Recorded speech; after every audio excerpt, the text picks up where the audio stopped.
Rajad supremo Lalu Prasad Yadav की पुत्री रोहिणी आचार्य काराकाट लोकसभा से चुनाव लड़ सकती है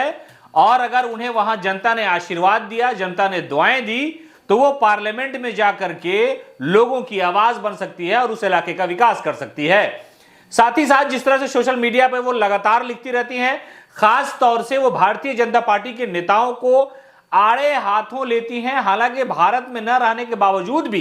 वो सोशल मीडिया पर पूरी तरह से एक्टिव है और भारतीय जनता पार्टी के नेताओं के खिलाफ वो लगातार टिप्पणी करती रहती हैं। इन दिनों वो बिहार आई हुई हैं और बिहार आने के बाद उनसे यह सवाल जब पूछा गया कि रोहिणी आचार्य काराकाट से चुनाव लड़ना चाहती है क्या, तो इस सवाल के जवाब में उन्होंने बड़ा एक अजीबोगरीब जवाब शामिल कर दिया।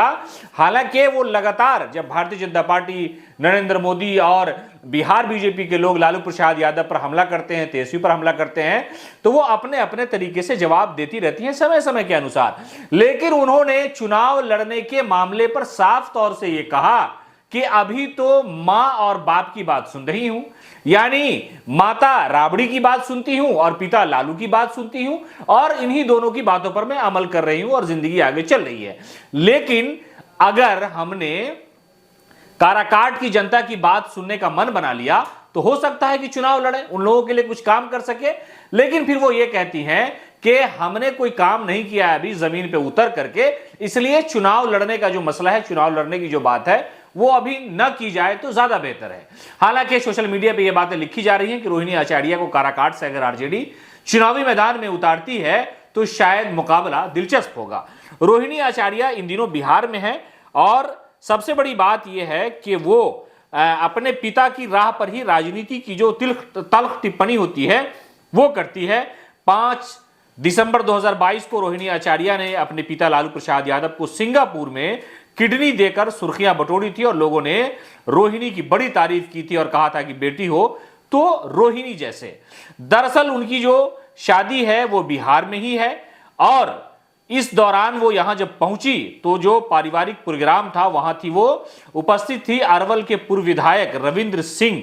ने कहा कि मैं आपको कौन नहीं जानता। रोहिणी आचार्य जब इन लोगों से बातचीत करती है तो अपने आप को बताती भी है कि हमको कोई पहचानता है या नहीं पहचानता है, तो लोग नेता से लेकर के आम कार्यकर्ता भी बोलते हैं कि अरे आपको तो सब पहचानते हैं, इसलिए कि आप राजनीति में ना हो लेकिन सोशल मीडिया पे बहुत एक्टिव है। दरअसल रोहिणी जो है दाऊद नगर प्रखंड के हिच्छन बीघा में अपने ससुर स्वर्गीय राव रण विजय सिंह की 10वीं पुण्यतिथि पर पहुंची हैं। उनके साथ उनकी सास और पति समरेश सिंह भी है। अरवल के पूर्व विधायक रविंद्र सिंह और अन्य कई लोग साथ उनके घूम भी रहे हैं इलाके में और रोहिणी जो है इस दौरान लोगों से बातचीत भी करती नजर आ रही हैं। और रोहिणी से जब ये सवाल वहां पर लोगों ने पूछा कि क्या आप चुनाव लड़ेंगी, काराकाट से आप चुनाव लड़ेंगी, तो इस पर उन्होंने कहा कि अरे माँ बाप की बात अभी सुन रही हूं, चुनाव का भी कोई मामला नहीं है, लेकिन अगर जनता चाहेगी, जनता इजाजत देगी तो मैं चुनाव लड़ सकती हूं। सोशल मीडिया पर लगातार बीजेपी और जो उनके पापा के, उनके भाई के विरोधी हैं, उनको वो अपने तरीके से जवाब देती है और लगातार एक्टिव रही हैं। तो हो सकता है कि रोहिणी आचार्य को अगर चुनाव लड़ने का दिल हो तो ये इच्छा वो जाहिर अपने माता पिता के सामने अगर करेंगी तो हो सकता है कि वो चुनाव लड़ भी ले।